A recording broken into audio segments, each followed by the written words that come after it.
Okay, so I wanted to show you one more assignment you're going to have over the next couple of days, which is completing a text-based RPG, or a choose-your-own-adventure. Now that reference might be too old for some of you, but there used to be books called Choose Your Own Adventure, where you'd read a page or two, and then you'd have to make a choice at the end, and it would send you to another page. Well, we're going to do the digital version of that.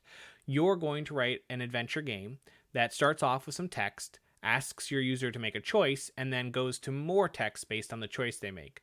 And I'm asking you to do one that has a few different branching storylines and asks for input from your user at least 3 times before you reach the end of that story. So here I brought up my terminal to kind of show you what I mean. Let's go ahead and run my text-based RPG. Welcome to Adventure Game. You wake up in your bedroom. You hear rain outside the house. It is still nighttime, so you aren't sure why you are awake or what woke you. You hear a noise. Do we stay in bed or do we evaluate? I'm going to stay in bed. Notice I clear the screen nicely, so the text is the only thing that appears for my user.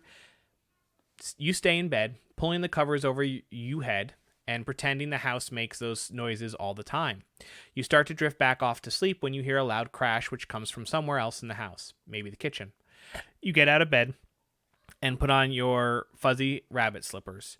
You have a flashlight in the closet in the hall. Do you get that?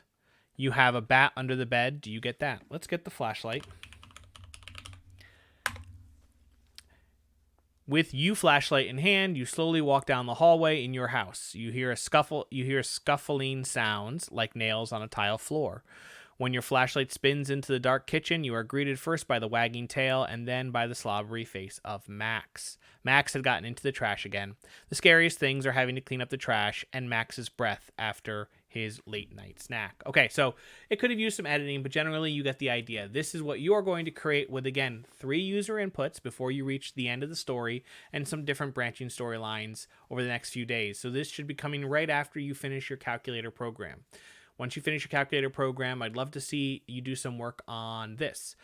This is a 5-point assignment, particularly with 3 points being the 3 user inputs throughout the story, and the other 2 points being the branching storylines themselves. All right, good luck.